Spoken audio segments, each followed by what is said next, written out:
We're off the rails already. Yeah, the little glimpse Oh, I got of us. Ooh. whoops.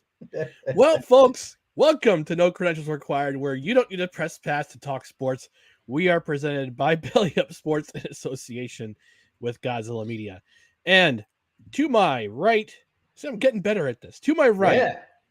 is the next governor of the state of New York, Dustin Henry. Dustin, how are we doing today? Oh, doing all right. For my next platform, I'll make it so that nobody has to go to work after football on Sundays. There you go. Everybody's off. I'm in. I'm in. My platform would be stickers at every polling station. Oh, there you go. Because after after what 16 years of voting at the same polling station, they finally had stickers.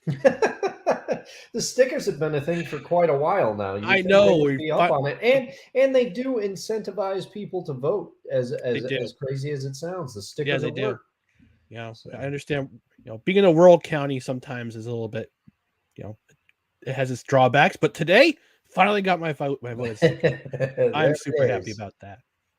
All right, so we're gonna get to this week's edition in just a moment, which is actually episode 99 unofficially. Wow. So yeah, Ooh. So next week will be episode 100. Whoa, you've been doing this for 100 episodes. Yeah, it's been fun.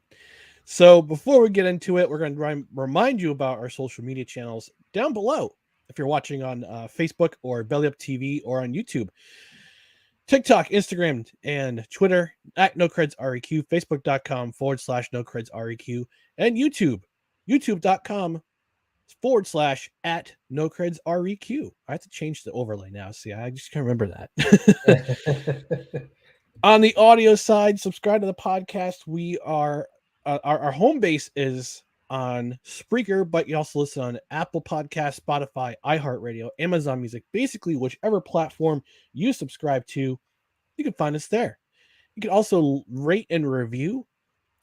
5 stars is preferred. Love 5-star ratings. And also, if you leave a review on whichever platform you review on, I might even read it on the air.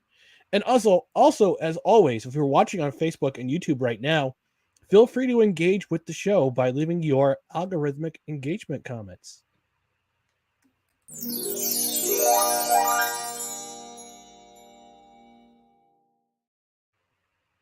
I've been waiting all week to hear that. Yeah, it's a soothing sound. Maybe you've had a tough day, maybe you've had a tough week, but the chime, the harp makes it all go away. Hey, maybe you've had a tough life.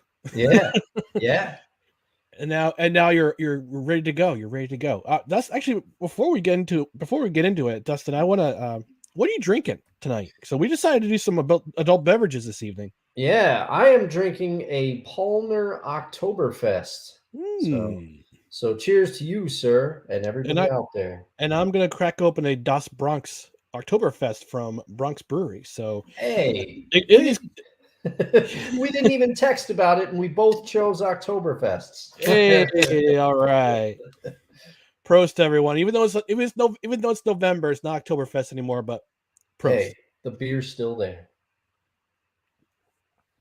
All right. Before we get into wrapping up Week 9 of the NFL, let's do a debrief from Dustin's ExtraLife stream on Saturday. Dustin, you had your ExtraLife stream to raise money for the for ExtraLife.org, yes. and the money was going to a great cause, which was the Duker Children's Hospital at Albany Medical Center. Tell us how it went. Well, it went very well. I had some issues with the setup, trying to bring in a friend remotely, but we got them straightened out. I streamed for 20 straight hours, and I didn't quite get to 24, but I felt like 20 was pretty good.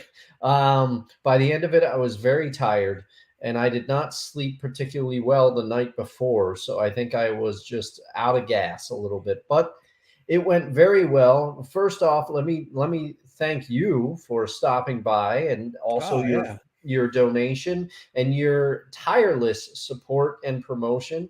And I'd like to thank the Belly Up community at large for their retweets and their likes and their support, and anyone who donated.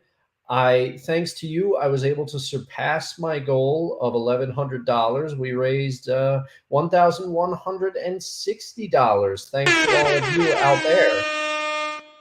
So it went very Because of the well. air horn. Yes, of course. And I just like to say thank you to everybody, and hopefully you'll join me next year because I have no plans in stopping, and I also am already trying to think of what I could do differently and how I could set it up better and everything of that nature. So thank you all. I was blown away by the love and support that people have shown me. And most importantly, we were able to raise money for local children who are sick and going through some tough battles right now. So, very glad that of all the support I received. I was frankly overwhelmed. Yeah, and it goes to a great cause, and I was able to stop by and I tried to play a game. I tried to Yes. play a game of DC Super. Was it Oh, Mega Versus it or was yeah, Ultra Versus or something like that. It was the free to play Warner Bros. Property game where you can get Arya Stark fighting against Shaggy from Scooby Doo. What a world we live in! I played as Gizmo the Mogwai for a Yeah. round, and I wasn't very good. Let's just put it that way. But yeah, Yeah. maybe next year, if somebody donates is very kind to donate or let me borrow their PS4 or PS5 next year, I might even join in for a couple rounds of whatever you play. So Oh yeah, you yeah. never No, we know. could get I could get the whole remote setup going again. We had the Discord chat going. It worked out pretty well. My buddy from Virginia was there but not there. It worked, and even his son jumped on and played with one of my nieces. So it was a nice time. It's a nice time. We had a fierce debate about candy bars, which is one of my favorite parts. We did, and we may have to revisit it on another episode. Maybe after the NFL season, we could do some evergreen Yeah, content. some evergreen stuff. Sounds Absolutely, good. absolutely. All right, so we're gonna get into week 9 of the NFL. We're gonna do a wrap up. For me, I didn't really get a chance to pay that much attention to week 9. I was doing a lot of yard work. I was also trying to kind of, I wouldn't say avoid football, but I was watching them. I was primarily paying attention to the CFL division semifinal games. Talk about that a little bit in just a bit, but let's get into week 9 for as much attention as we both could pay to the Yeah. NFL. I know, Dustin, you were convalescing after your 20-hour live stream. Yeah, yeah, it was, but I did get to watch more football than I thought. I went to bed at 4:30 a.m., woke up initially at 7:30 a.m. I said, "What the heck are you doing?" I went back to bed. Uh, but I was up just before 1 o'clock, so I managed to watch some games. I definitely was not with it to the degree that I normally was, but I do have some thoughts. And I guess I'll fire the opening shot here Yeah, with let's fire it the up. Go with right ahead. the biggest upset, and I think I'm going to differ slightly with you, although I think your pick for biggest upset is a good one, and I will have thoughts on it later in the show. But your New York Jets pulling off what I view as an upset against the Buffalo Bills, what many have considered the class of the NFL, is a very impressive win. Very impressive win. Neither team really dominated the other. It was a 17-17 matchup late into the fourth, but the Jets were able to figure out the victory. And I was very impressed that the Jets defense was able to hold Buffalo's vaunted offense to 17 points. To me, that was an accomplishment for sure. James Robinson looked like he's starting to get his feet under him in the Hmm. Jets offense. Zach Wilson, I still think he has a little bit of a longer road to go, but I think the coaching staff is starting to figure out how to put him in positions to succeed rather than putting the entire game on his shoulders. Mhm. He's a young quarterback. He missed a lot of time initially, or he missed some time initially, so he hasn't had as much time under center, and he needs some more development. But they're putting him in a position to help him win rather than throw it all on him and say, you got to carry us. Yeah. It's very impressive win. I was very impressed, and I wondered if the Buffalo Bills kind of slept on the Jets at their peril. But you hear about that where teams kind of look past other teams, and maybe they were thinking down the road a little bit to another matchup, or maybe they were just coming off the emotional high of beating the Chiefs, their longtime nemesis, not too long ago. Who knows? But the Jets came away with a win. Yeah, we covered it a little bit last night on Victory Monday. My buddy Dan and I were talking about it. He's my South Florida brother in arms as a New York Jets fans. But I thought about this a little bit more. I like to take moments to absorb uh, the outcome of the game. What I like to do is I kind of like to just soak everything in before I give my reaction, because I hate giving an immediate reaction to a game. And last week I expressed my bitter disappointment as a New York Jets fan of Zach Wilson playing execrably. Uh, if I could put it in layman's terms, he played like crap, and Yeah. he recognized it. He Mhm. recognized it, so he tweaked a few things. He did a few improvements, and the Jets wound up running for 174 yards as a team. Yes. You don't, and nobody's been able to run against the Bills this year. Nobody. No.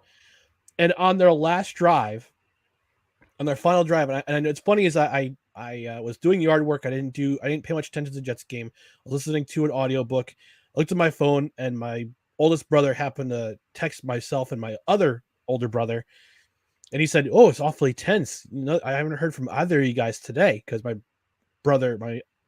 oldest brother's a Giants fan.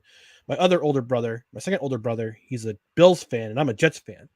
So they said, "Oh, and Giants were on a bye week, and the Bills and Jets were playing." He's like, "Oh, guys, you guys are awfully quiet," and I hadn't realized what was going on until I'd put on the NFL Plus app. I started listening to the game, Yeah. and the Jets were up 17-14 at that point. The Bills had then tied it. I turned the game. The Jets, the Bills tie the score. They do a uh, really weird kickoff to start the next drive. Just start their own 40. Just start on their own 40, and there's a chance to just have a short field and get a good drive together. They go 3-and-out. And it's like, oh, here we go. Of course, I turn on the game and everything goes to Yeah. crap. See, I was gonna ask you, because if I was you and that happened to me, they're up 17-14, and then you turn on the game and the Bills tie it back up, I would have turned the game off. I would have been like, they were Yeah. doing better when I wasn't watching or Mm-hmm. listening. I gotta, like, I am superstitious a little bit like that. Yeah. Yeah, I did that with Yankees games. That it always seems to happen too. But the Jets hung in there. The defense got a good got to stop. The Bills punt the ball deep inside Jets territory, and then the unexpected happened. The Jets just ran the ball down the Bills' throat. It was like 5 or 6 consecutive plays, where it's just run, run, run, and just grinding out the clock and grinding down the defense. You could tell the Bills' defense was getting tired towards the end of that drive, and I got to give credit where credit's due. A lot of Jets fans talk crap about Denzel Mims. He had 2 targets on the day. He has 1 incompletion on a slant and 1 big completion on a slant to keep the drive alive. Going into 3 minutes left in the fourth quarter, and then after the 2-minute warning, or actually towards the 2-minute warning, into the 2-minute warning, Robert Saleh is making Sean McDermott take timeouts. And this is what Jets fans have wanted to see. And I keep saying this for every single week, whether it's on Victory Monday or it's on our show together. I Yeah. keep saying Jets fans have been waiting for a team like this and a coaching staff like this for such a long time, Yeah. where they have the ball and they're just driving down the field.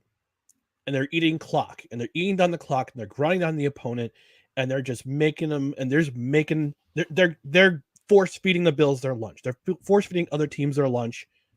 Now, the third down play, when they're driving and going towards for a touchdown, Zach Wilson takes the sack. I'm okay with that. Now, I long to see a Jets team that would have a clean sheet and giving up sacks, but I'm okay with this because that means he's not forcing in a pass. He's not trying to play the hero. He's just taking a sack. All right, we'll take a sack. We'll take a 3-point. We'll take the 3 points, and we're gonna make the Bills try to earn the win. That's exactly what happened. And then the Jets get a break on first down, where Josh Allen finds Stephon Diggs deep on a deep passing play, which gets called back for a holding penalty, and then they force an incompletion. Then there's a sack on second down. Bryce Huff sacks Allen, strips the ball, strip sack, goes back all the way back, and it's the third down and for freaking ever. And then on fourth down, they try a deep pass play on Sauce Gardner from Allen to Gabe Davis, but Sauce Gardner knocks the ball away. Yeah. And there was much debate. A lot of Bills fans were saying it's pass interference, but you could also see in the tape that Gabe Davis was trying to push him away. Yeah, there's a lot of his right arm extended, a lot of hand checking. That's what happens. So very sorry. And then just go into victory formation and win that game. Now they're only a half game back of first place in the AFC East. And in my wildest dreams, I would have never seen that coming. Yeah. And I have to say, if we make it through November or at least late into November, if we are sitting here around Thanksgiving still talking about let's see, the Jets are looking good in the AFC East. The Buffalo Bills, they are still who they are, I think. Now Josh Allen, he has this injury. It'll be remain to be seen how it impacts the Bills team, what happens. I candidly, I don't know if he's going to miss time as a result of this injury. I haven't been keeping up. But also the Miami Dolphins are not dead either. They're starting to look and get their stride back. And as much as you hate to admit it, Belichick is keeping things together in New England. So this has become one of the most entertaining divisions in football. Yeah. At least for this far into the season. And week 9, this is the halfway point now. This is no longer see, that's what I have to tell myself, because I have to ask you as a Jets fan, because I feel that I'm in a slightly similar place as a Seattle fan. I had no expectations going into the season. But it's getting real now. And every week I'm waiting for the wheels to fall off for Geno Smith, and I'm waiting to say, I thought this game would have been. That's why I thought this game would have been after the complete and utter mess that was last week. I thought this would be the week where the Jets would come back to reality and we wouldn't see another win for the rest of the season. But this team surprises me.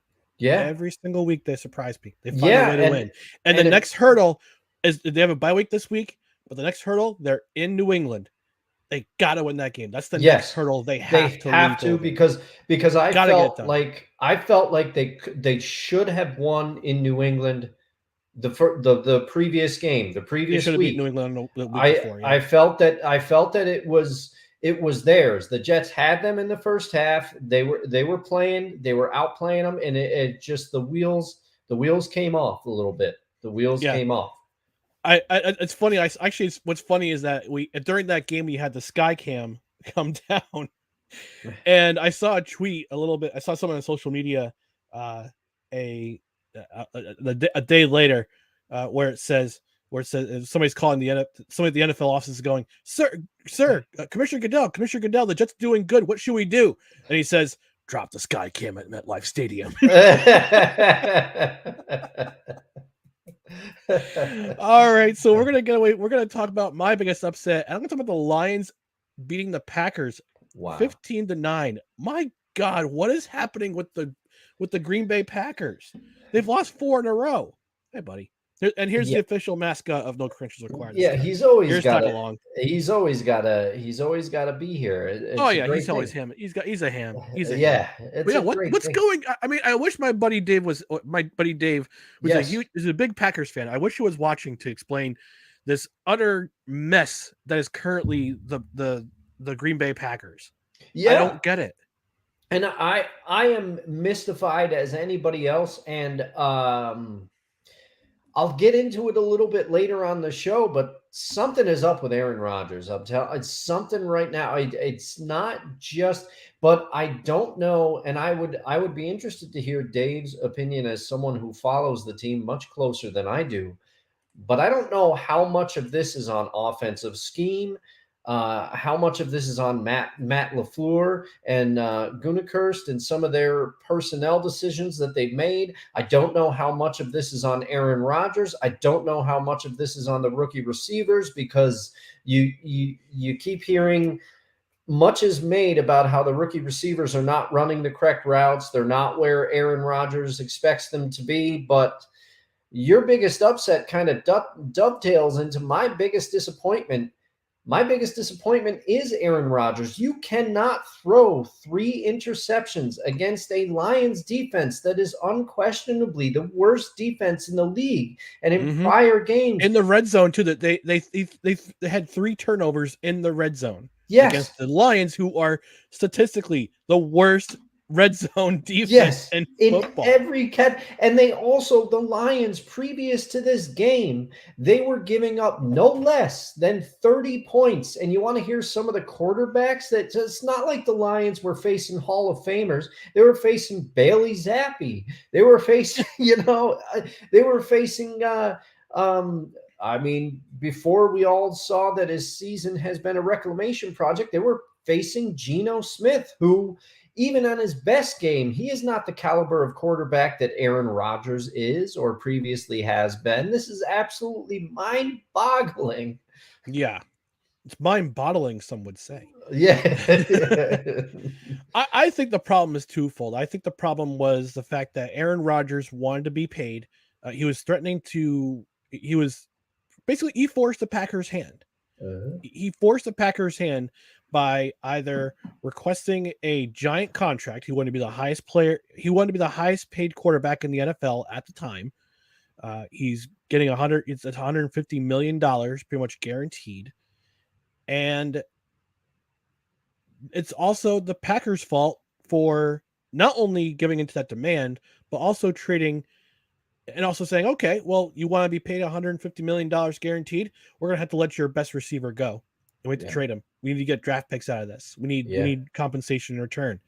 So the Packers shot themselves in the foot. They also shot, not only did they shoot themselves in the foot, but they also shot Aaron Rodgers in the foot at the same time. It's like blowing yourself up in a game and just to blow up the other person. Mm-hmm. You sacrificed yourself. You sacrificed your best player for a pair of rookie receivers. Now, Romeo Doubs and Christian Watson, highly regarded receivers in the draft, good draft picks. They're gonna in the future. I think in the next couple of seasons, they're going to be very effective weapons. Whether it be Aaron Rodgers or Jordan Love or whoever they draft in the top 5 of the NFL draft, this coming NFL draft. Yeah, because that's the way it's looking right now. Is that you're going to be in the top 10 of the NFL draft in 2023. Mm-hmm. Oh yeah, I'd say. I mean, we're halfway through the season, and I also would ask Dave as a Packer fan, because every week you thought, okay, this is the game. The Packers are going to turn it around. Aaron Rodgers, it's a quarterback-driven league. He's still talented. They still have Aaron Jones. They still have who it looks like Aaron Jones will be back next week. But I would ask Dave, when do you start to panic? Because each week, Aaron Rodgers is up there. He's saying, don't panic. But then after this week's loss, he said, I hope me and my teammates, we dig deep. I've been counted out many times in my life before, which I would posit a question to him. When have you been counted out? Since the 2005 draft, that you were counted out. You were counted out during the 2005 draft, and you fell to the Packers. But since then, everyone has believed in you since you came in and showed what you could do. You've not been counted out since then. So No, no. And speaking of disappointment, my biggest disappointment was the Colts being spanked by the Patriots, and Frank Reich absolutely positively deserved to be fired after this game. I thought, and we'll touch on that later in the show. But I think you could see in that game they go 9 sacks to the Patriots, and we all know the Patriots can get after the quarterback. I saw it last week when the Jets, when Zach Wilson was basically seeing ghosts against the Patriots when Matt Judon was in his face for all 3 interceptions. But yeah, 9 sacks, and I think Frank Reich was starting to lose the room. He benches Matt Ryan. Well, Matt Ryan was injured, but you bring in Sam Ellinger, and yes, Jonathan Taylor is not Jonathan Taylor from last year.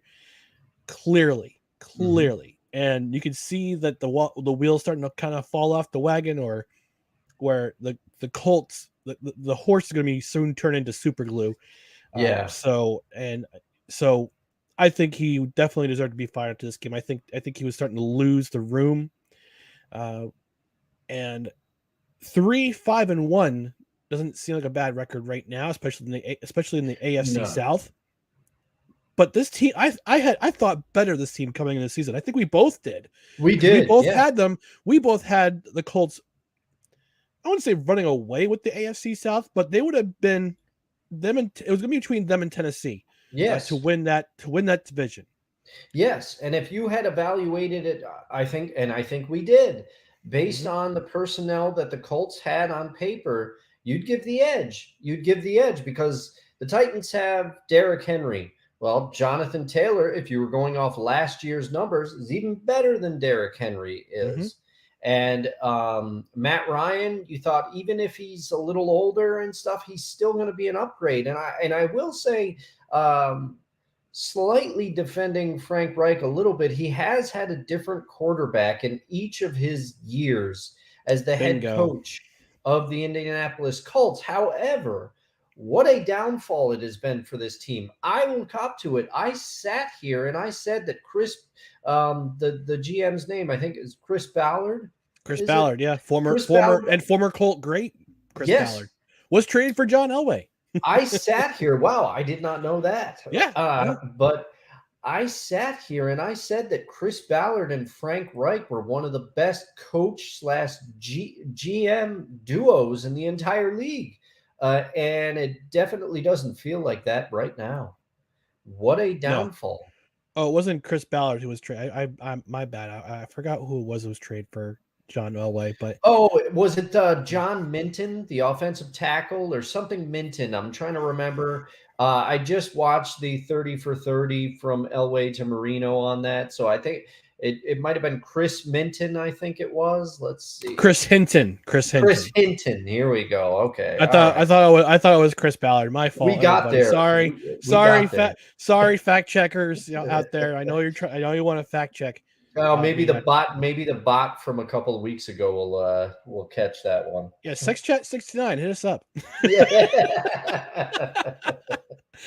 All right, we're gonna move on to the most entertaining game. And as I admitted before the show, or before we get to this segment, I did not watch much NFL last week because I was doing yard work and I was trying to basically avoid having the Jets be spanked by the Bills. But to my surprise, they weren't.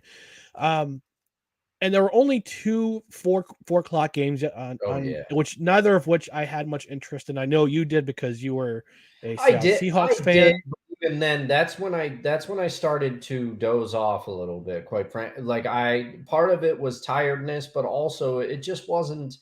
The late window was not thrilling. No, there's only 2 games, and I didn't have much interest in either of them. And also, the Rams Buccaneers Oh, looked boring. yes. I mean, if you were to bring in a terrorist and you had to torture them with a game, you had to torture them.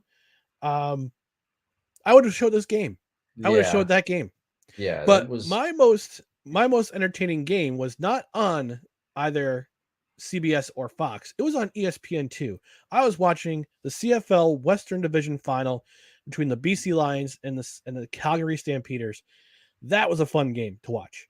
Like I said, truth be told, I barely watched any NFL Red Zone. I barely pay attention to anything NFL, but I watched this game and I was entertained. I mean, I'm a CFL fan, Dustin, as you may or may not know. I love Yes. the CFL. Doug Flutie was my gateway drug into into watching the CFL. I'm a Montreal Alouettes fan. They went to the Eastern. They're not in the Eastern Division final. We'll be playing Toronto next week. BC Lions, Calgary Stampeders. It was a tight game for the first half. It was a 7-point lead for the Lions, and then all of a sudden, the second half came along, and they kept going, and they kept being consistent, kept things going. A couple questionable coaching calls for Calgary on third down attempts. In the CFL, you only get 3 downs as opposed to 4 in the NFL. But I was entertained by this game. It was fun watching it from my home up in Saratoga County, New York. Watching it at BC Place in Vancouver, that crowd was loud. It was rocking. It was raucous all game long, which is what you want to see at any football stadium. Oh yeah, the Any football atmosphere stadium. matters. Yeah.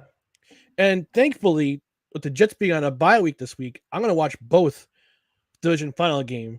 Montreal and Toronto first, BC and Winnipeg after that, and I'm calling upset. Both home team. I think both home teams won last week. They're on the road this week.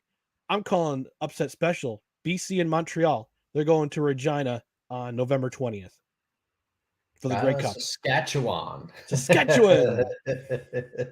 Home of the Rough Riders. And the Yeah. Rough Riders. I give them the Rough Riders. Now the Edmonton team is the Eskimos. Is that They were the Eskimos. They rebranded as the Elks in 2021. Okay, all right.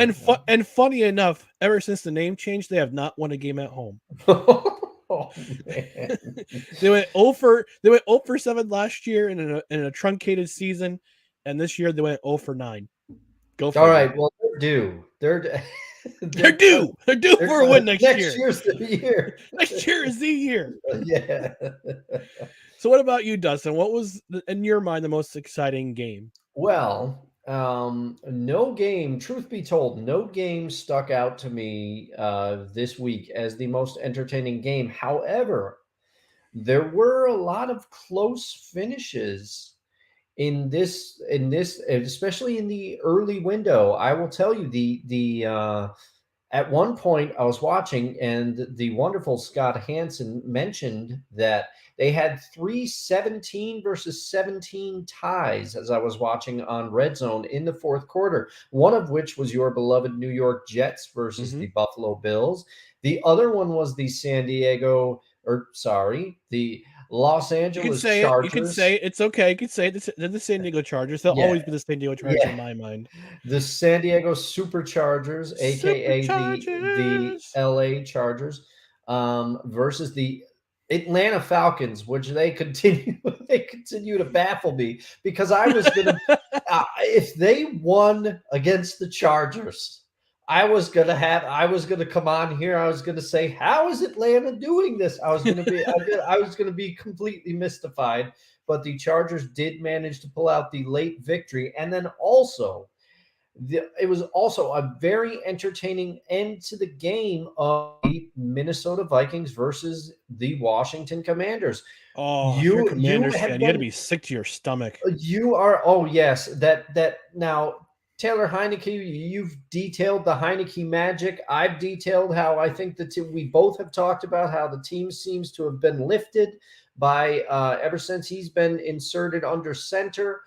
But that interception that he threw, that was as bad a one as you're gonna see, unfortunately. But I have to dovetail this a little bit. So I would say the ending of those 3 games were my pick for most entertaining game. I know it's a bit of a reach, but I was on the edge of my seat for all 3 of those finishes. And also honorable mention to the Bears, who Justin Fields was running all over the Miami Dolphins. And there's clips of Mike McDaniels on the sideline telling him, stop it.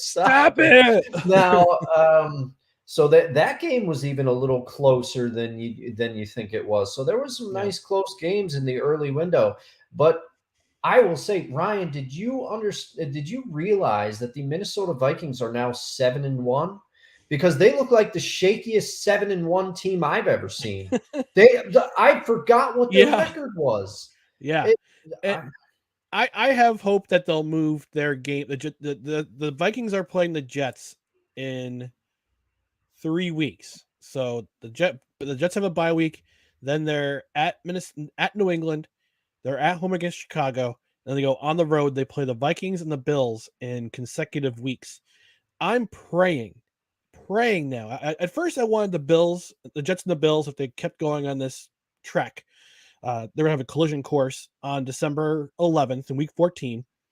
It's a CBS game. I was hoping they would flex it to NBC and play at yes, night. Sunday night game, Now I'm prime time. hoping, that the Jets and the Vikings get flexed because Kirk Cousins is god awful in prime time. Games.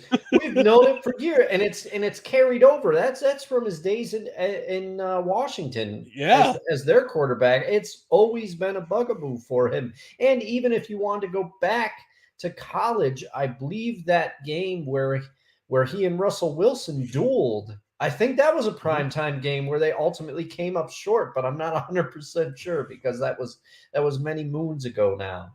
It seems like many moons ago for sure. Yeah. Sure. Yeah, but the Vikings are the shakiest 7-1 team that I Oh my can remember. goodness. And I think and I'm just going off the top of the dome here, so the fact checkers could be coming for me, but I don't think the Vikings have really played some teams that seem to be some of the better teams in the NFL yet. I don't think their schedule has been that tough. I'm trying to go back and Well, look through. let's take a look at that schedule. So they beat the Packers. They Yeah. lost. They dropped the game to the Eagles. That was on Sunday night. Yeah. They beat the Lions barely. They beat the Saints barely. They beat the Bears barely. Waka Yeah. waka.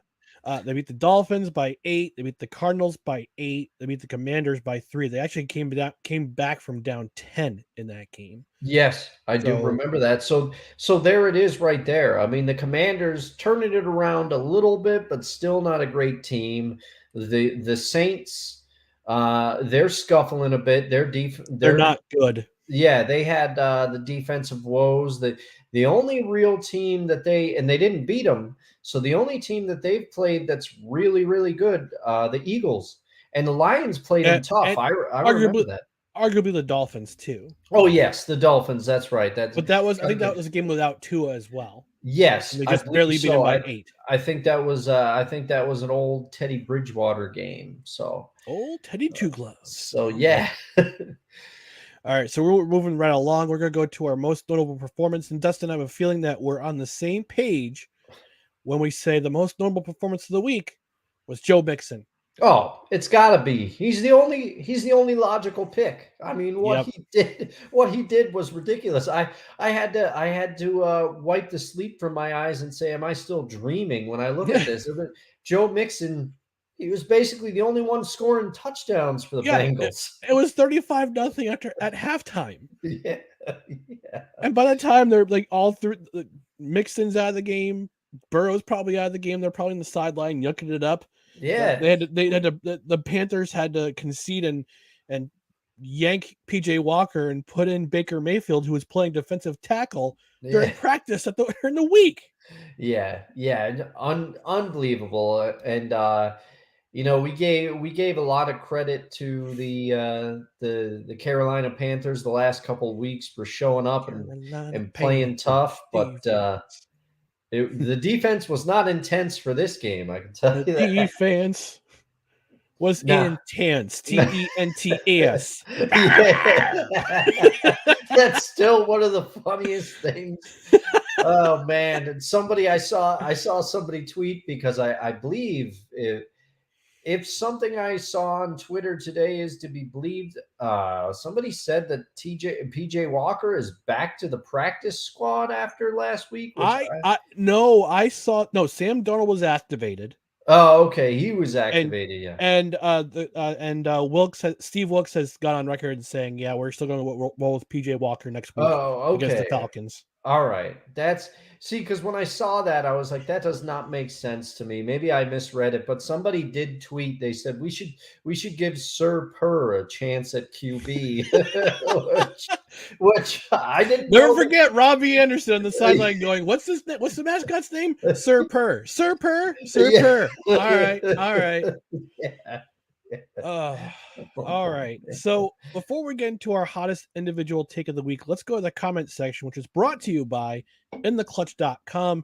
Intheclutch.com, lots of really great apparel listed by city. You can also buy MLBPA and MLSPA licensed apparel too. So get yourself a t-shirt, use a promo code NOCREDS at checkout. You get 20% off your order. So not only do you save cash, but you also help this podcast. So let's go to the comment section. We've got Snowman, my buddy Brian Snowman in the morning with Cole Johnson. He says, Mr. McCoffee, what's going on, Snowman? And we got Rod West from the Rod Uncensored podcast. He says, what's up, fellas? What's up, Rod? How are you doing tonight, man? Yeah. Hope it's a good All one. right. Hope you're enjoying a drink like we are. Yeah, absolutely. I got my Oktoberfest. Dustin's got his Oktoberfest. And, hopefully you're drinking some, some good stuff. Yeah, your So, beverage of choice. what is your beverage of choice, Rod? What is your beverage of choice, Snowman? So let's hear it out there. What are you guys drinking tonight? All right. So, hottest individual take of the week, Dustin. I know you kind of touched on this in our biggest disappointment, but you have some more to talk about in regards to not only one number 12, but another number 12. I do. And this was I call this a tale of two 12s. And candidly, I did start writing my notes before before the Bucks pulled out the win against the Rams. But you got to wonder, Tom Brady, I think he should have stayed retired. I think he should have. Mm, I think he should have hung it up. But I will say, slightly in Brady's defense, it looks like he actually wants to be there still.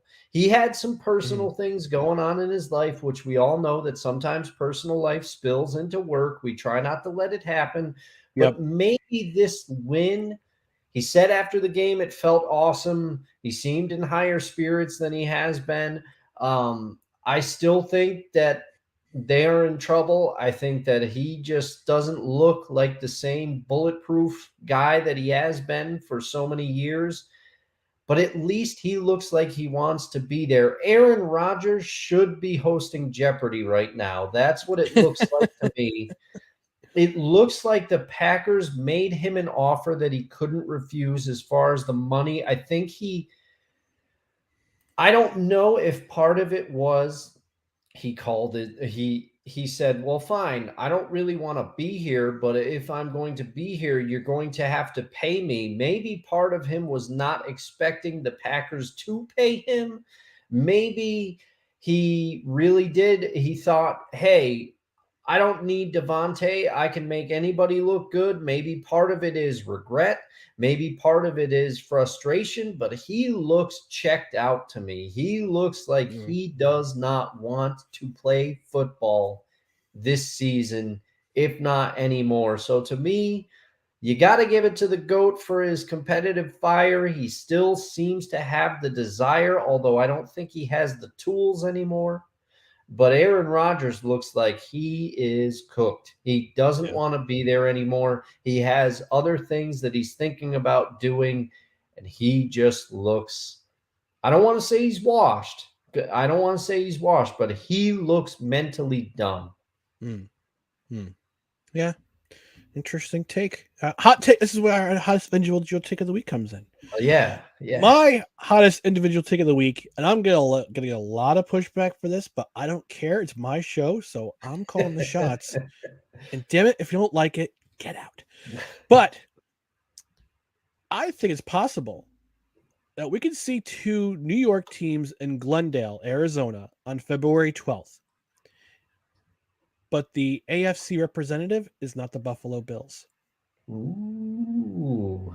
Listen, I saw a tweet from Rich Cimini, who is not my favorite New York Jets beat writer.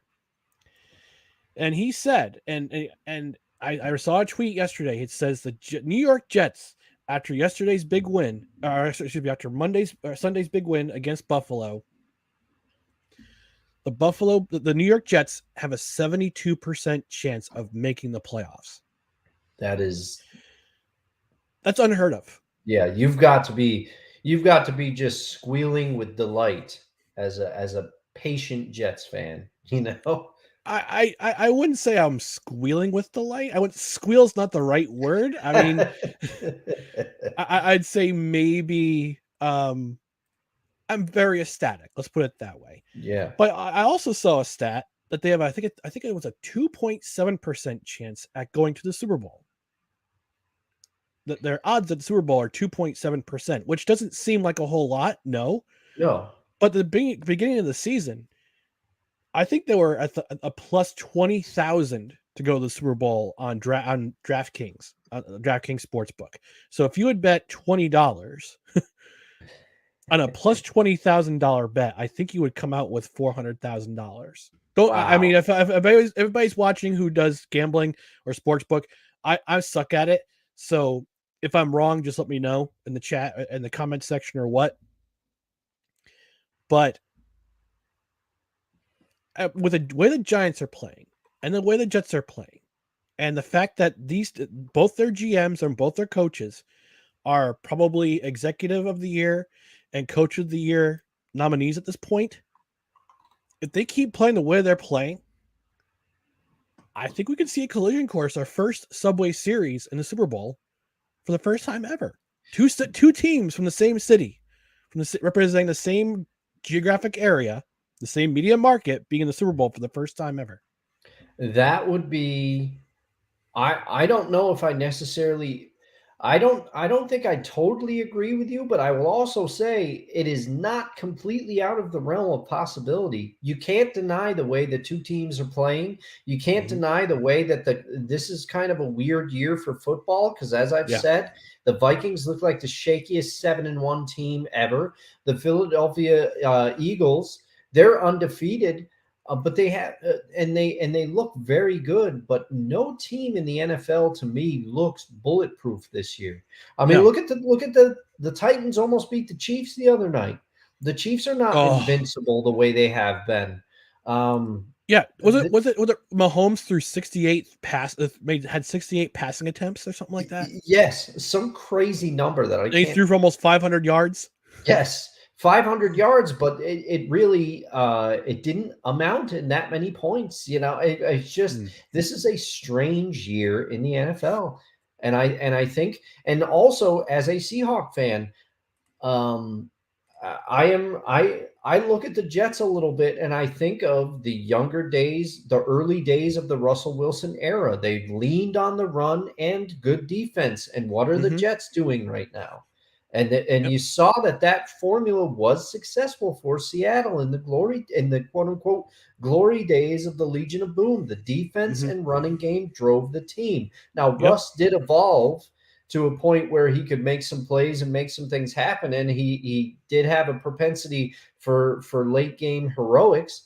But it wasn't all Russ. And Zach Wilson is still a very young quarterback. And I think Yep. the Jets are taking that blueprint and they're making it work, which is why the James Robinson trade was it's a sign too that the Jets are starting to believe, because previous years, the way that things have gone down, Brees Hall goes down to injury. They say, Mm-hmm. you know what, we're going to see what Michael Carter can do, and that's it.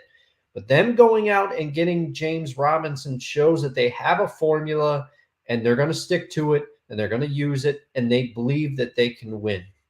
Yeah. And the thing with people saying, "Oh, Zach Wilson's playing a game manager." Yeah, of course he did. Of course he Yeah. is. You can say the same with Tom Brady. Tom Brady has been a game manager his entire career. Look at him; he's got 7 rings. You can say the Yeah. same about Ben Roethlisberger. For Russell Wilson, for the first 4 or 5 seasons of his career with the Seahawks. Yes. You can Yes. say the same about Daniel Jones, who's having the best season of his career as with the New York Giants. So you don't have to be spectacular. It's Jimmy Garoppolo. Same thing with Jimmy Garoppolo. Oh yeah, Jimmy I mean, Garoppolo is a classic example of it. yeah, but you don't. if you're a game manager, you still win. You can still win games. You can play boring. You can rely on your run. You can rely on your run game to set up the passing game, because eventually this team, the Jets, are going to have one of those games where Zach Wilson's going to go off, and Yeah. two of his wide receivers are going to have 100-yard games. He's going to have 3 or 4 passing touchdowns. It's going to happen eventually. I don't think it's going to happen this year, but it's going to happen eventually. It might happen once or twice this year. I mean, the Bears defense and the Lions defense, my God, they still have them coming up in the schedule. So, that's my hot take for the week, is that both New York Metro teams could be in Glendale, Arizona on February 12th. Yeah.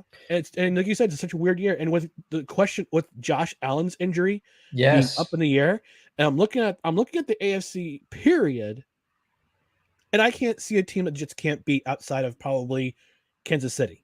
Mm-hmm. Kansas Yeah. City is the only one I'm worried about in this entire conference. Yeah, and I would say Kansas City. I mean, last night's game or Sunday night's game is a perfect example.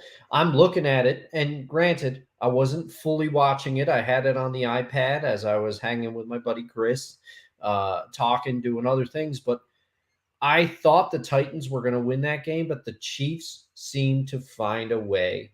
That's they have it in their DNA for whatever reason. You don't, whether it's Pat Mahomes, whether it's a combination of things, they just seem to find a way to win late. They're one of those teams like John Elway's old Broncos. You knew Mm-hmm. that if the ball was in John Elway's hands with time left on the clock, Joe Montana, another example, and also you'd be remiss to talk about Tom Brady. You left Tom Brady too much time, he was going to get you every time. He Yep. was he was going to make the clutch pass. He Mm-hmm. was going to somebody was going to get open, or the Patriots, even at that The time in their glory days, if they weren't running the ball previously, all of a sudden they'd break a run just when they needed it.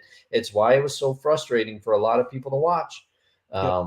And the Chiefs seem to be today's NFL equivalent of that. They just find a Yep. way. So I would agree with your assessment. And I think on the NFC side of things, the Giants could beat the Eagles. Give Yeah. the ball to Saquon. Keep the Eagles off the field and try to limit the defensive mistake or the offensive mistakes against a great Eagles defense. If they can keep the Eagles off the field, they could beat them. Yep. So it's The Giants don't play the Eagles until week 14. They don't, and then they play them. They then play them again in week 17. So that week 17 game could decide the division. yeah. So got a couple more comments from the comment section. We're going to visit before we take a quick give a thanks to one of our media partner, our advertising partners at Godzilla Media. Rod Uncensored says, "I hope the Colts lose every game after hiring Jeff Saturday." We're going to talk about that Yeah, after that's this quick read.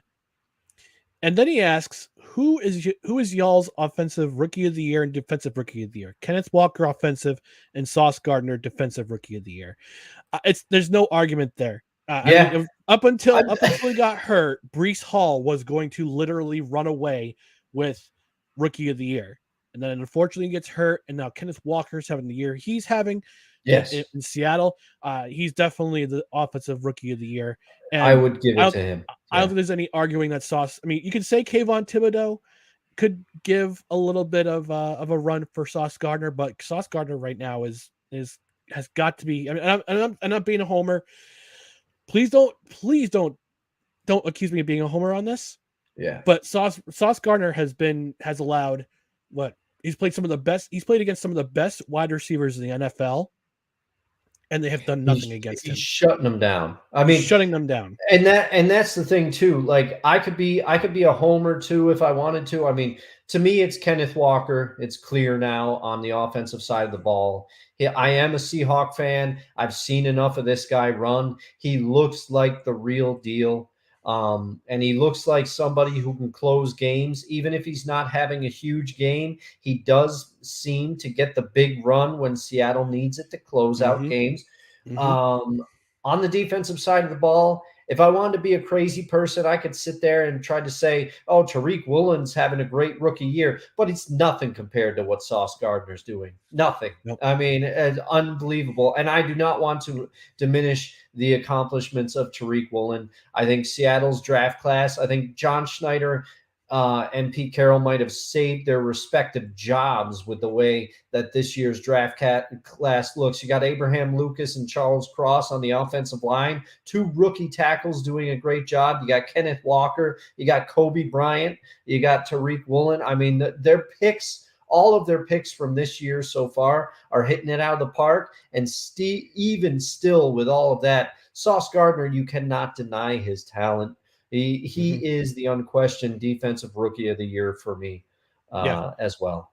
Yeah, and if those of you who are listening or watching, and you want an example of how respected Sauce Gardner is, in the college football playoff semifinal against Arkansas, God forbid Arkansas, Alabama did not throw his way the entire game.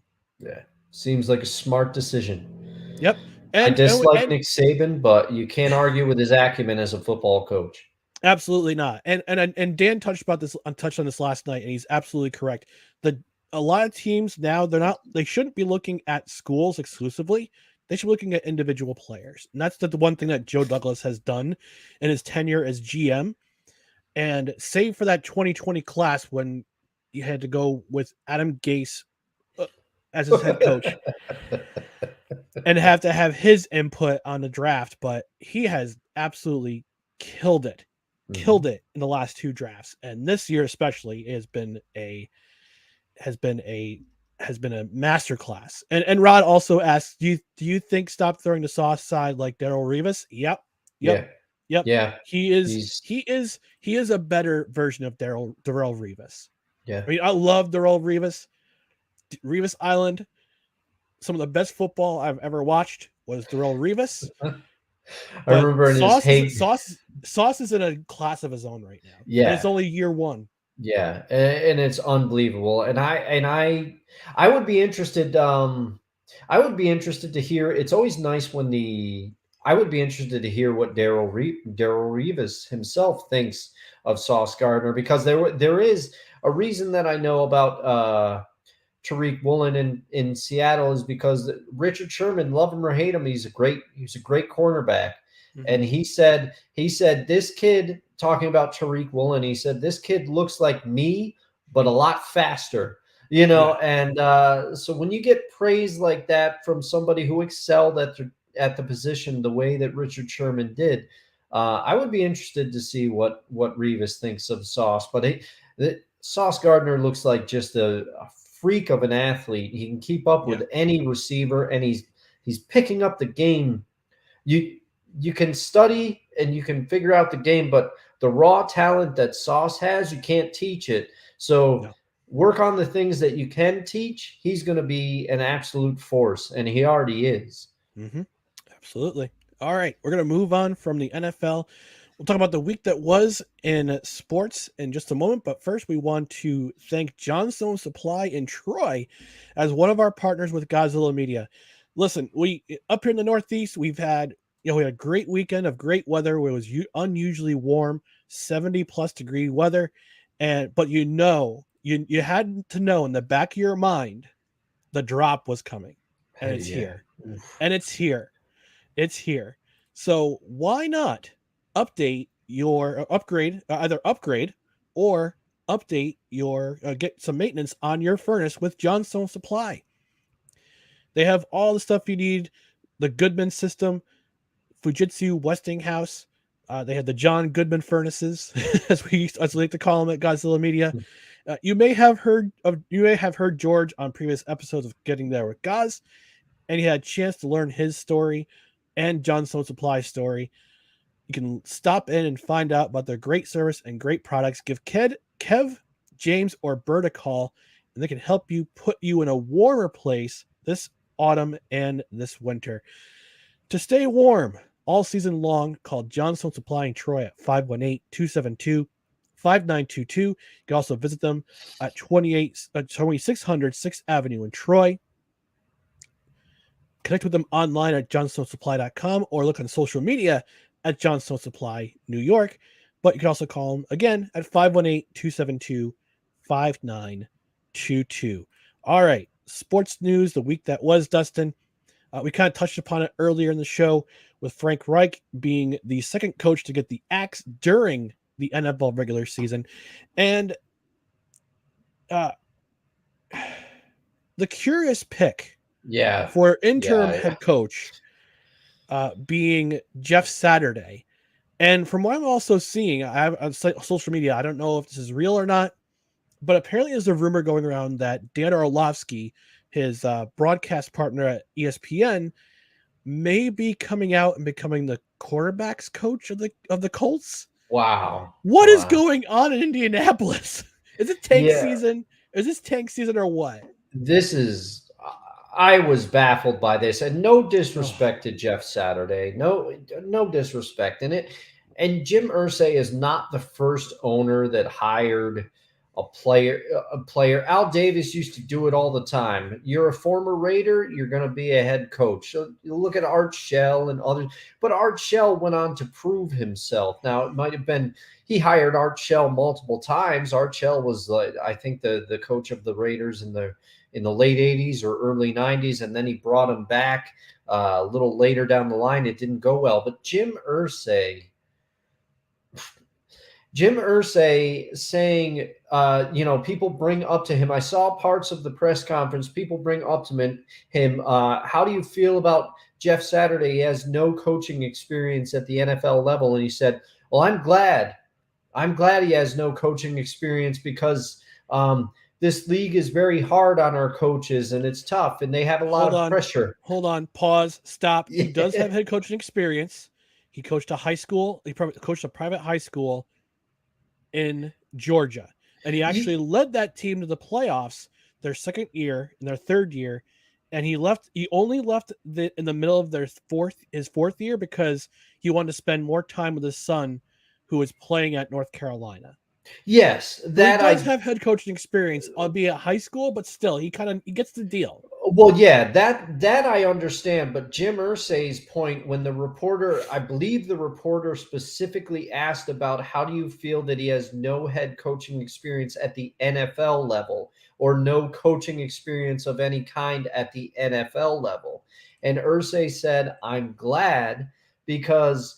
This league is very hard on our head coaches. They have to make decisions and it wears them down. And he said, Jeff Saturday has not been worn down by any of the grind of the NFL coaching, rigors or whatever he said. And I just feel like Jim Irsay is, I don't know. He's grasping at straws, and maybe Jeff Saturday is going to go on because, as you detailed, he does have head coaching experience. It's at the high school level, but we've seen people come in and do well from the college ranks. We've also seen a lot of people struggle from the college ranks, and I bet you a lot of players will play hard for Jeff Saturday because they know he was a former player. They can relate to him a little bit more.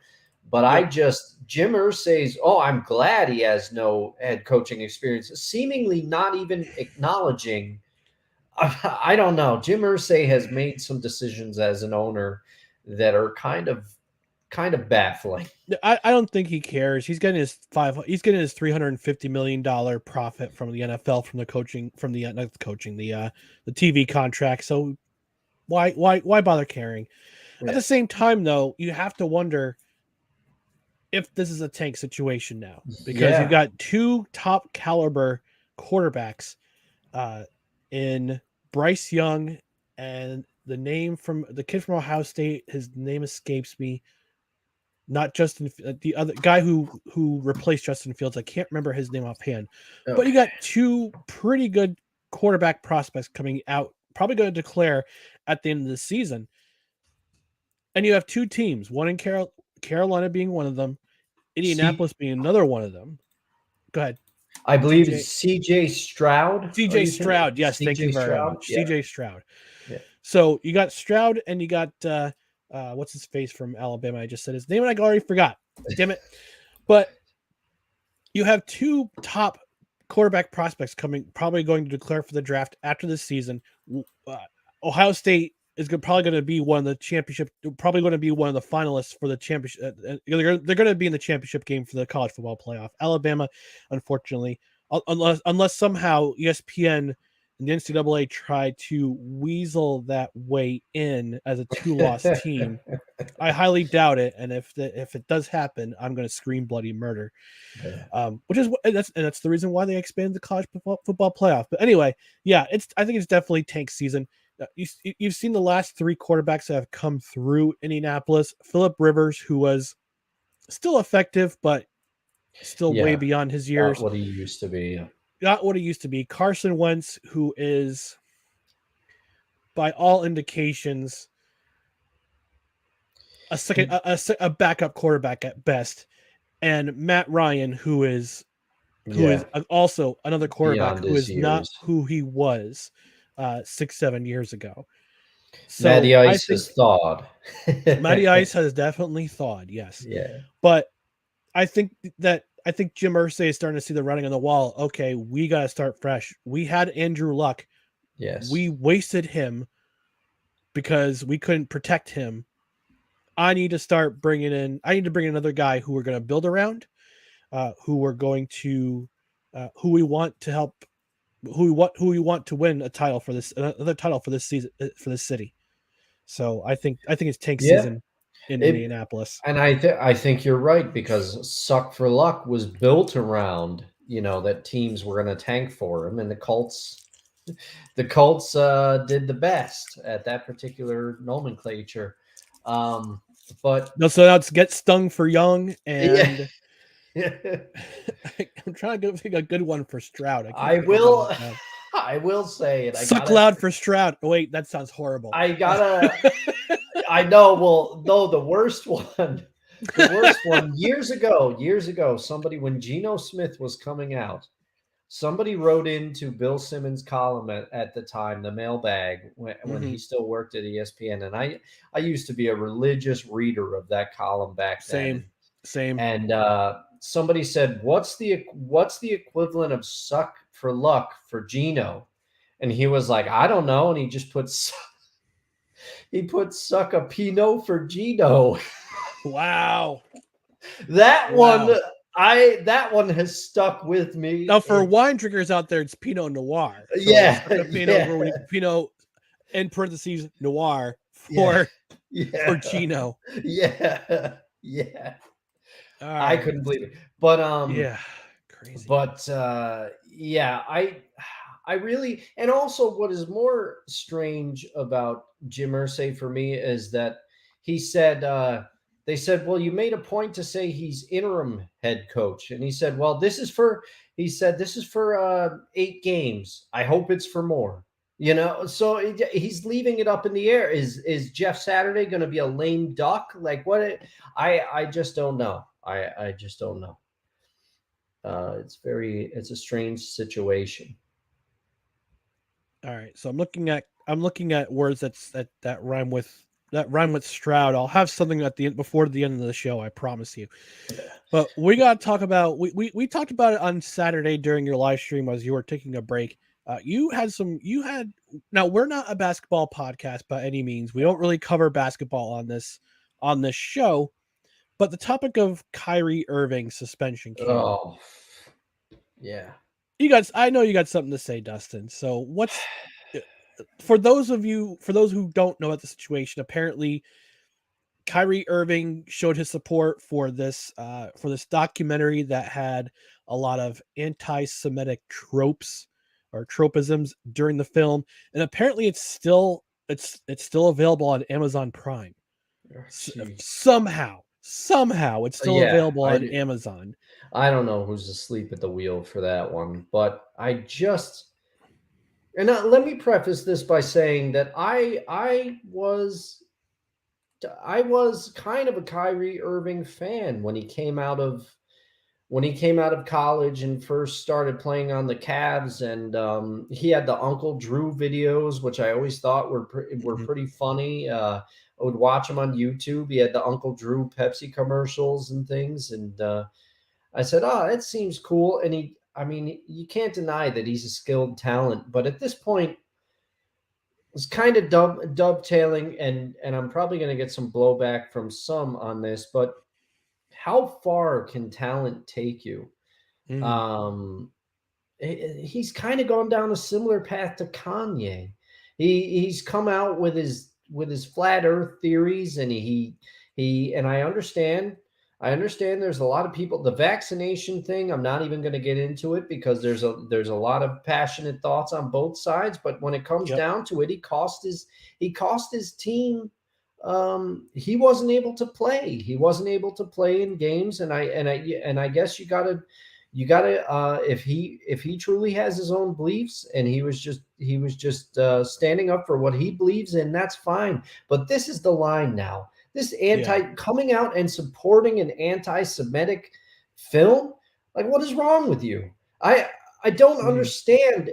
And you have to wonder, will the NBA step in and do anything about this, or will he just be another example of a person who gets by on his talent because of what he can do, because of how he can play? But it just always seems like he's at the center of something. And yeah. you just say, Kyrie, just play and see what happens. I mean, why would you come out and say these things, and do these things that you're doing? But even the flat Earth stuff, that is not harming anyone. But this is a line that he's crossed now. He's Mm, over there with Kanye West. The two of them are spewing these anti-Semitic things, and I don't understand it because they are both members of a ethnicity that has been there's been some horrible things that have happened in our history to people, African Americans, and we all know what the past is. But how are two of these men going to come out and spew this anti-Semitic rhetoric and support anti-Semitic films? It makes no sense to me, and I'm wondering, when is the NBA going to step in and do something about this behavior, or discipline him, yeah. or at some point, I don't know. It just baffles me. It just baffles Yeah. me. Now it seems that Kanye is he's finally got some repercussions for his actions, but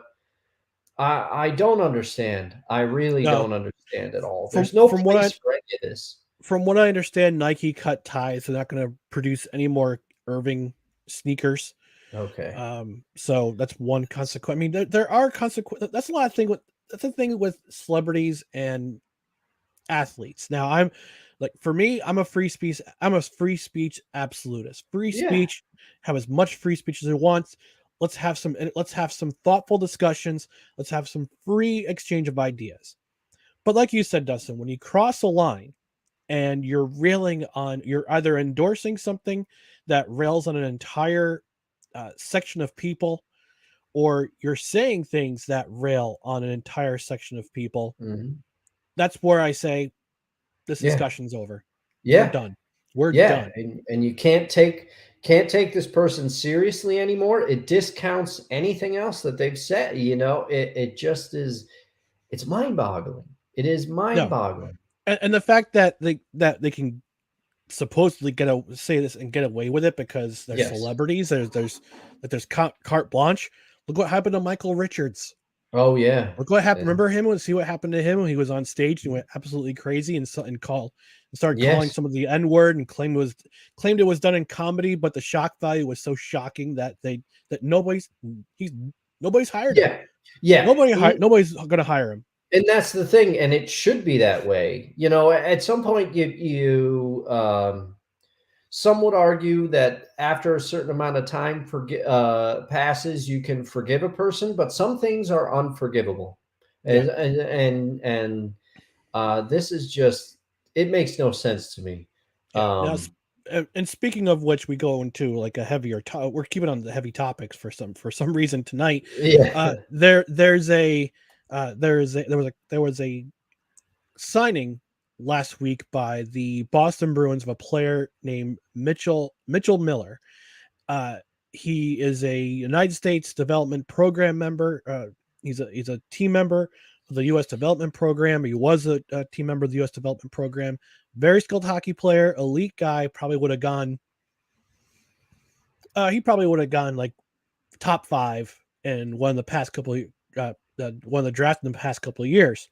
But there were allegations, and it turns out these are true, that he had been bullying a developmentally disabled Oh, uh, African American kid for the better part of 10 years. Now, Cam Neely's explanation was basically, yeah, we we looked into it. We did our homework. We made sure that this wasn't going on any. This wasn't like a one time thing, but this was a multiple year thing. This was like a decade of this guy bullying a classmate, uh, throwing racial slurs at him, making oh, him jeez. lick. I guess one of the things he did was that he made him lick candy from a urinal. Uh, Oh, yeah, truly that is vile stuff. reprehensible. Yeah. Yeah. So, needless to say, this guy is not going to probably be in the NHL ever. Now, No. as someone who is of a Christian faith, I believe in second chances. I believe in giving anybody a first chance. I also believe in giving people a second chance. But apparently, when he was asked about these allegations and he didn't seem very remorseful, that's Mhm. when the Bruins rescinded his Was the contract. Yeah. And my thing is, I give people second chances. It's easy. It's very easy to forgive. It's also, but there, with forgiveness, there's also repentance. There's also having a repentant spirit, and apparently, this he did not have. He did not have that at all. He was just like, yeah, I apologized to the kid a couple years ago, but then all this stuff came dragging out, and apparently, and this young man, I don't want to say his name because I don't want to dox him, Yeah. Yeah. but Yeah. all this stuff just comes flooding back, and the PTSD starts, and the memories come flooding back, and you become you think you're recovered from something. You know, if you're somebody who was bullied easily growing up, those kind of things come back. Yeah. I was bullied a little bit when I was a kid. I also did a little bit of bullying myself. I'm not proud to admit it, but again, it comes back to whether you have a spirit of wanting to grow as a person, wanting to repent of those things and fully be contrite. And it didn't seem like this player was contrite at Yeah. all. And the Yeah. situation is too bad for the guy for the other person who was involved, especially because you get to see somebody who bullied you for years upon years be rewarded with a professional contract, and Mm. now apparently that has been rescinded, and right now there's no gateway to the NHL for this guy. Yeah. Yeah. Which maybe, maybe there'll come a time down the line where somebody, but the thing is, as you eloquently said, um, we as a society, I think, especially here in the US, but I think all around the world, we love a good redemption story. Somebody Absolutely. does something, if somebody does something that's not the best, or they have a bit of a downfall, as long as you are remorseful and show that you learn from your actions, people will embrace you again. But Hmm. the remorsefulness is the key word there, and reflection. Maybe sometimes you look back and you go, oh man, I really didn't handle that the best. I feel really bad about it. But if that's not there, then it's very tough to forgive anybody. And it sounds like, this is maybe some measure. I know it can't be very comforting at all, but maybe, as you said, maybe at least the poor person who had to endure everything at the hands of this guy, now he doesn't have to watch him on TV, play a game for a living that a lot of people would love to play. At least Hmm. that maybe is some consolation, but probably not. Yeah. Well, we're gonna wrap things up in a minute or two. We're gonna end on a lighter note. Yeah. Dustin, did you pay attention to the World Series or watch any of the World Series at all? You know, I have to admit, I really didn't. and Neither did and I. and from the sounds of it, it was a great series. It went back and forth, but I just was so apathetic about the Astros Yeah. being there, and also for whatever reason, the Phillies. I didn't I didn't find, and I do wish I was sent an article by Amanda, who sometimes has been in the comments and sometimes checks out the Mhm. show in bursts.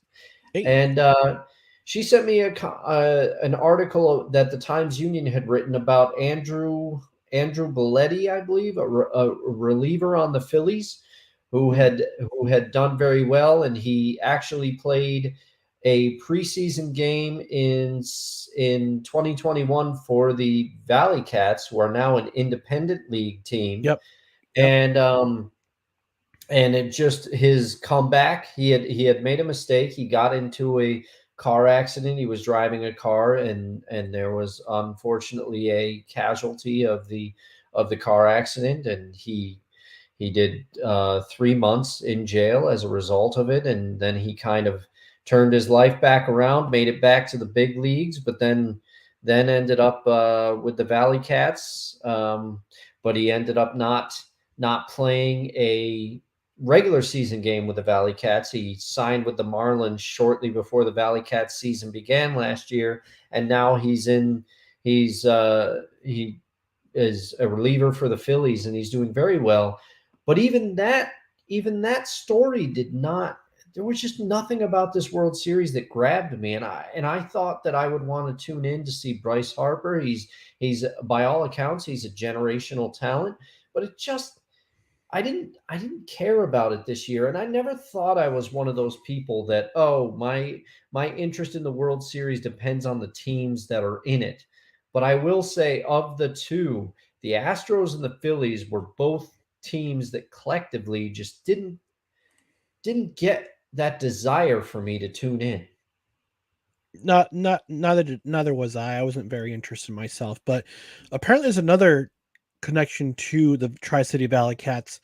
The World Series MVP, Jeremy Pena, played for a cup of coffee for Tri City. Oh yeah, because they were the Houston Astros affiliate before Yep. they were independent, He, correct? he was Yes. draft he was drafted in the third round of the 2018 Major League Draft. He signed with Houston and made his professional debut with the Tri City Valley Cats, batting 250 with 1 home runs, 10 RBIs in 36 games,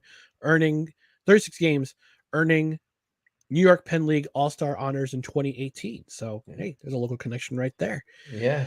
Yeah. So, one more thing before we close up, and some lucky guy in California, of all places, go figure, won the Powerball, Oh, yeah. $2.1 billion. The cash out, the cash out alone is between 700 and 900 million dollars. Wow. Dustin, Wow.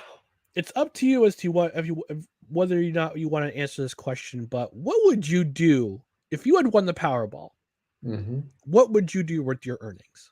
Well, the first thing that I would do is retire 100%. I Mm, would say, yep. hey, I'll stay on to have somebody to help put somebody in place, but I'm gone.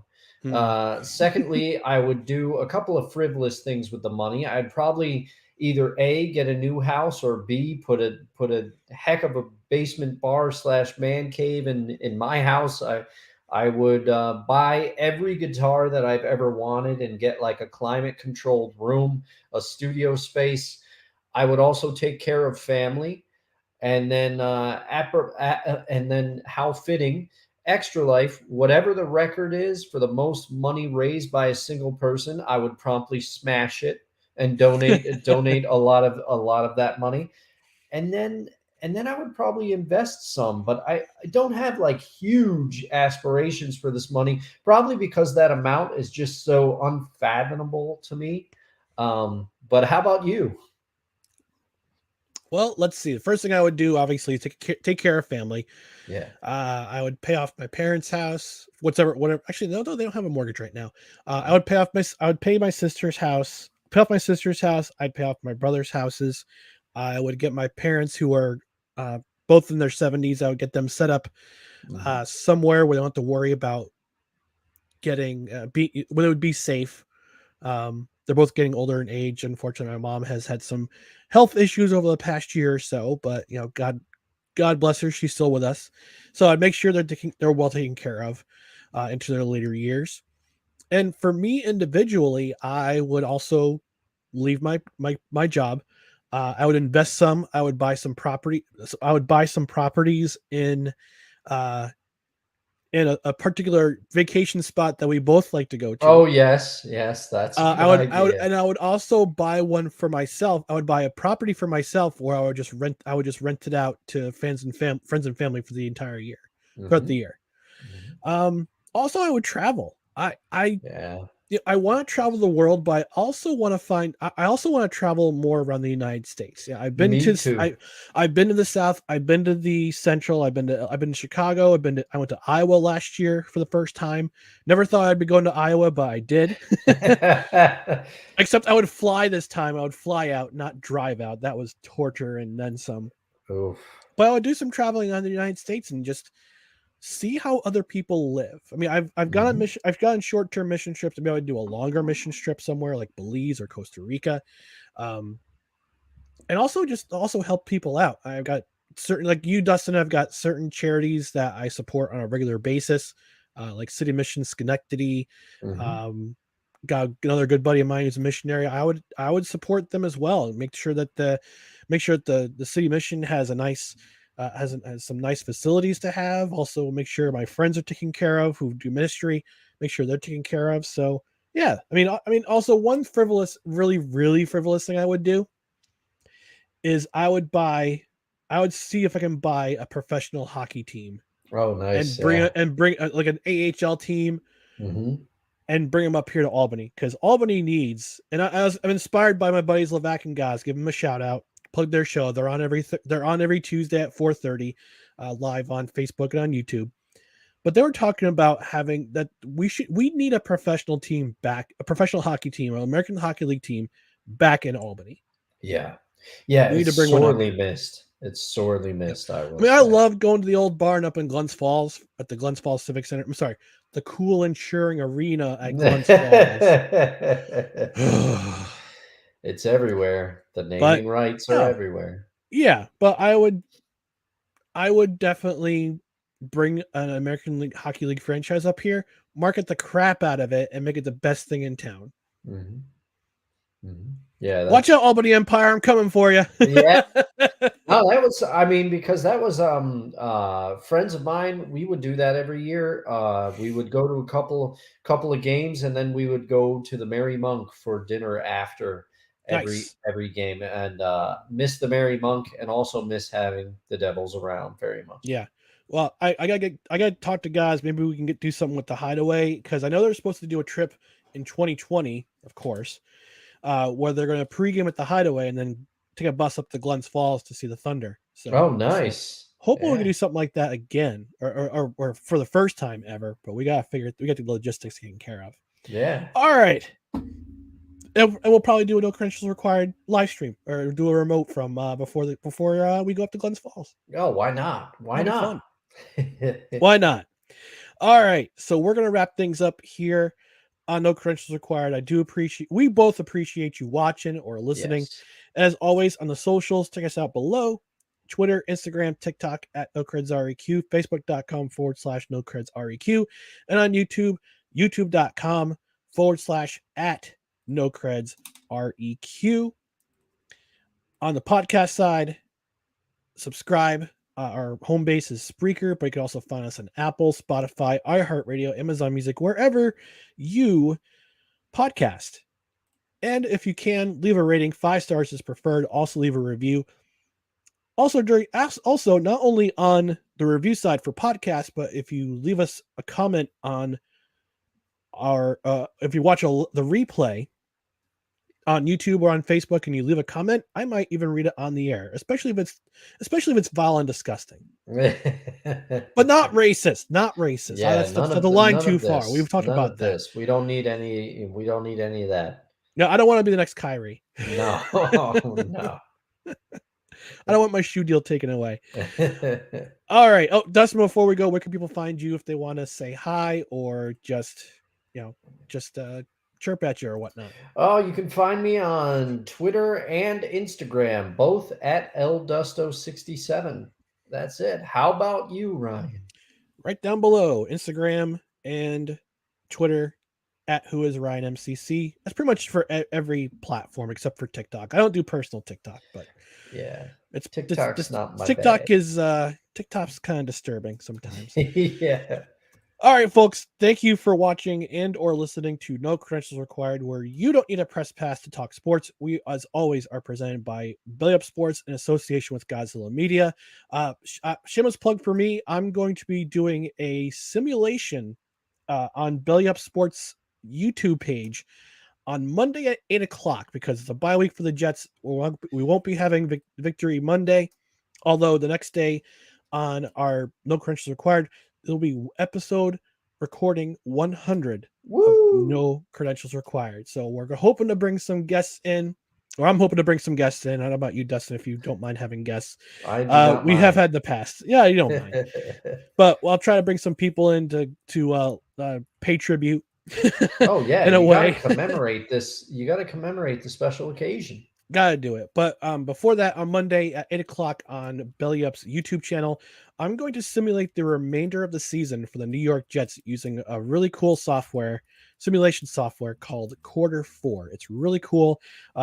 Brad from Unbearable Sports previewed the Bears season rather ridiculously before the season started, and you can mock him on his channel. But Monday at 8 on Belly Up Sports YouTube channel, I'll be simulating the rest of the season for the New York Jets, and I can't guarantee that it'll be like that. That the results will be the results, but it'll be fun to simulate what the rest of the season will look like. But I'm going to tell you right now, if the simulation puts the Jets in the Super Bowl, if I was you, I'd go and I'd put some money down on I've a bet. already I put $10 down and the Jets making the playoffs. Oh, there we So go. There we go. they have a plus odds, and if they make the playoffs, I win $21. So Oh, there you not too go. shabby. Hey, Hey, couple of beers. I already made $7.50 from the fact that they went over 5.5 wins. So I'm happy about that. Oh, there you go. All right. Well, folks, thanks again for watching or listening to No Credentials Required again, where you don't need a press pass to talk sports. We will talk to you live next Tuesday at 7 p.m. Eastern. Good night, everybody. Good night.